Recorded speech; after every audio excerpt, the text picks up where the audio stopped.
BCom first year के प्यारे बच्चों, स्वागत है आपका इंडिया OFT में। कल हमने देखा था प्रत्यक्ष विधि, काल पेयरसन विधि, सहसंबंध गुणांक, जिसमें इन फार्मूलों का इस्तेमाल किया जाता है।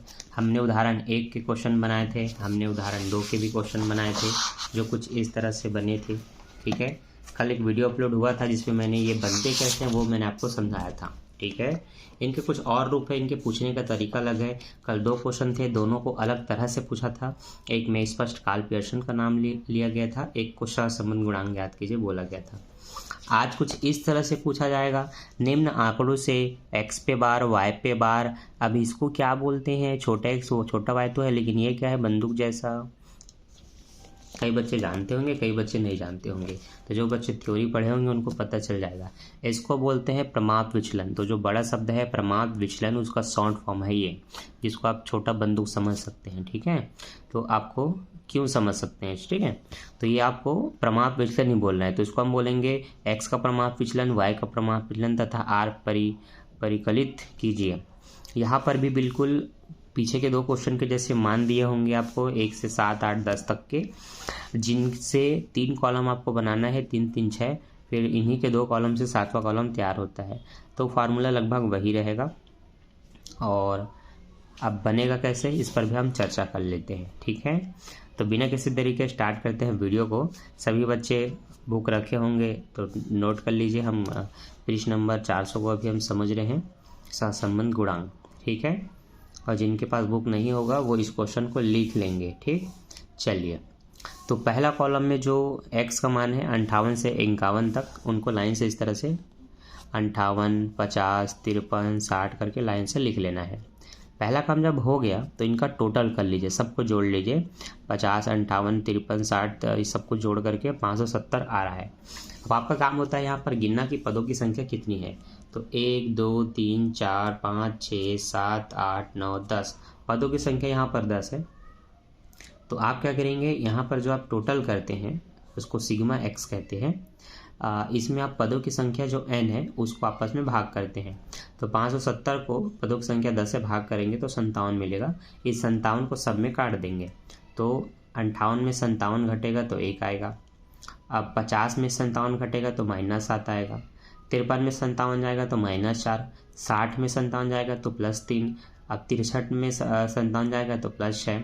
इसी तरह से सब को काट लेंगे, मतलब सब में 57 को काट लेंगे तो आपको dx मिल जाएगा। ठीक है, आपको समझने के लिए दर्शाया भी गया है कि x के पूरे मान को 57 के साथ माइनस करना है, जिससे आपको dx मिलेगा। अब आपको dx का स्क्वायर निकालना है। स्क्वायर का मतलब होता है सब में वर्ग कर देना। वर्ग मतलब इन्हीं संख्याओं को इन्हीं के साथ गुणा। 1 को 1 के साथ गुणा तो 1 आया, 7 को 7 के साथ गुणा तो 49 आया, 4 को 4 के साथ गुणा तो 16 आया, 3 को 3 के साथ गुणा तो 9 आया। तो वर्ग कर दीजिए, और वर्ग आपको नहीं समझ में आ रहा है तो इसी को इसी के साथ गुणा कर दीजिए, जिससे आपको dx स्क्वायर मिलेगा। तो मैंने बोला था एक कॉलम को 3 कॉलम में बदल देना है, तो 1, 2, 3 हो गया। अब दूसरा जो y कॉलम था उसको भी लाइन से लिख लीजिए। 115 से 117 तक जो पूरा दिया, 115, 110, 121, ये पूरा लाइन से आपने इसको लिख लिया। इसका भी टोटल करेंगे, ये हो रहा है 1170, 1170। इसको हम बोलेंगे सिग्मा y। इनके भी पदों की संख्या गिनेंगे कितनी है, तो 10 है ये भी, तो आप बटे में 10 देख रहे हैं। 10 0 से 0 कटा, 117 आया। अब सब में 117 कटेगा तो आपको dy मिलेगा। तो बताया जा रहा है कि y के सारे मान 117 से कटेंगे, इसलिए आपको dy मिला, जो कि सबको घटाने से मिलेगा। 115 में 117 घटाएंगे -2, 110 में 117 घटाएंगे -7। इस तरह से सारे मान आपको मिलेंगे, सब में 117 घटाना है। अगर ये क्लियर है आपका तो अब इनका वर्ग कर दीजिए, तो dy का स्क्वायर निकल जाएगा। 2 का वर्ग 4, 7 का वर्ग 49, 4 का वर्ग 16। माइनस में रहे तब भी प्लस आएगा, प्लस में रहे तब भी प्लस आएगा। अब जब हर एक कॉलम का आपने 2-2 कॉलम बना लिया तो टोटल 6 कॉलम हो जाते हैं। अब 7वां कॉलम कैसे बनता है, ये जो dy आपने निकाला है और जो dx निकला है, इन दोनों का गुणा, इनका 2 1 कम 2 और 7 7 ये 49 दिख रहा है, और 4 चौक 16। तो ये dx dy का गुणा करना है, जिससे आपको ये 7वां कॉलम मिल जाएगा dy dx। अब इसका टोटल करना है और स्क्वायर स्क्वायर वालों का टोटल करना है। ठीक, 1 2 3। अब सूत्र जो था पीछे रूल्स में वो 3 प्रकार से था, ये आप देख सकते हैं, ऐसा या ऐसा या ऐसा। ठीक, अब देखिए यहाँ पर क्या इस्तेमाल किया गया।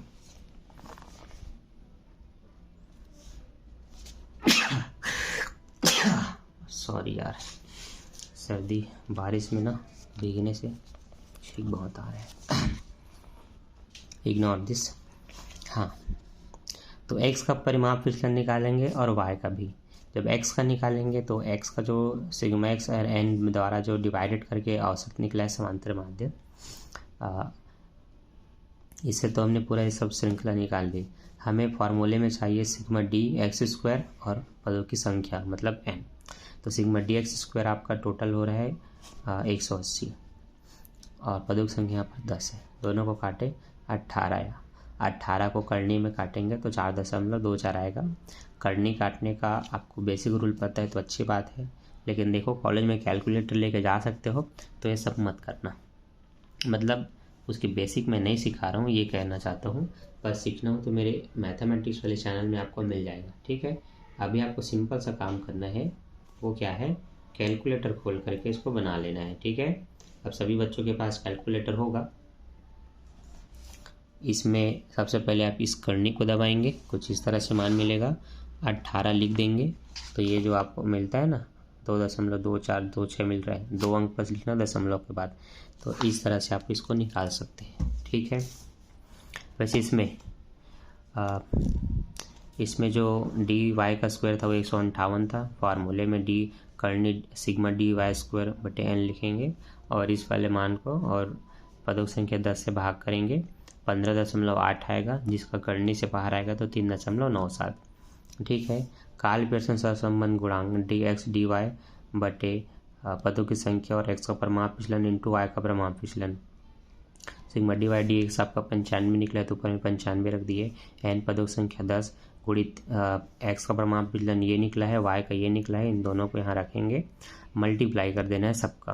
तो ये सब गुणा होकर के इतने हो गए 168, जिनका आपस में भाग करेंगे तो 0.5 आपका आंसर आया है। ठीक है, तो इस तरह से हमारा उदाहरण 3 कंप्लीट होता है। अब आगे देखते हैं हम। अब आप ये क्वेश्चन देखिए, उदाहरण 5, जिसमें बोला है, ठीक, पति और पत्नियों की आयु के निम्नलिखित समंकों के आधार पर वास्तविक माध्य 30 एवं 25 से विचलन लेते हुए काल पेयरसन का सहसंबंध गुणांक ज्ञात कीजिए। जहाँ पर आपको किससे वास्तविक माध्य लेना है, मतलब जो आप काटते हैं ना, जैसे इनका औसत निकाल के जो आता है उसको, वो यहाँ पर 30 और 25 बता दिया है। तो पहले लाइन में 30, दूसरी लाइन में 25 को आपको काटना है, जिससे आपको डी एक्स डी वाई मिलेंगे। और यहाँ पर ये मान दिए हुए हैं, एक पति की आयु और एक पत्नी की आयु है। कॉलम आपको दोनों को एक साथ इस तरह से लिख लेना है, पति को x पत्नी को y मान के। 30 घटाएंगे तो देखिए इसका -7 और इसका माइनस चिन्ह, ये 30 घटाने से निकला, इसके हम 25 घटाना है, जैसे ये मिला। ठीक है, काम वही है, फिर दोनों का स्क्वायर, तो ये दोनों साथ है तो इन दोनों का 49, ये 3 का 9, 5 का 25 हुआ।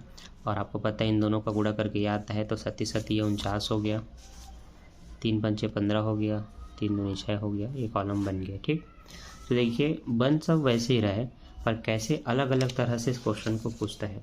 इसलिए सभी बच्चों को मैंने कहा था जब उदाहरण 1 और 2 समझाया था, इनके आगे के उदाहरण को आप बना करके देखिए, इससे आप ही का हेल्पफुल होगा।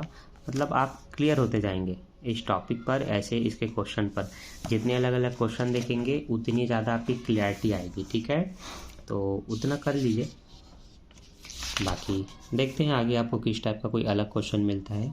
ठीक है, बाकी अभी के लिए इतना ही, बाकी हम देखते हैं आगे इसमें और क्या क्या होता है। वीडियो जितना छोटा होगा मेरे लिए और इतना अच्छा है, आपको भी बोर नहीं लगेगा। तो ये जो भी आपने 5 तक उदाहरण देखा, इनको घर में बना करके ज़रूर देखिएगा। मैं फिर कहता हूँ बनाने से ही आपको क्लियर समझ में आएगा, अन्यथा भूल सकते हैं, इसलिए एक बार ज़रूर बनाइएगा। ठीक है, मिलते हैं नेक्स्ट वीडियो में। अभी के लिए बाय, थैंक्स फॉर वॉचिंग। जल्दी से बुक ले लीजिए ताकि इसके इम्पॉर्टेंट प्रैक्टिकल क्वेश्चन आप बना लें। देख रहे हैं ना, बहुत सरल है, मैं पढ़ाऊँगा तो कठिन हो भी नहीं सकता। ठीक है, चलिए बाय बाय बच्चों। वीडियो को शेयर कर देना और अच्छा लगा तो लाइक कर देना।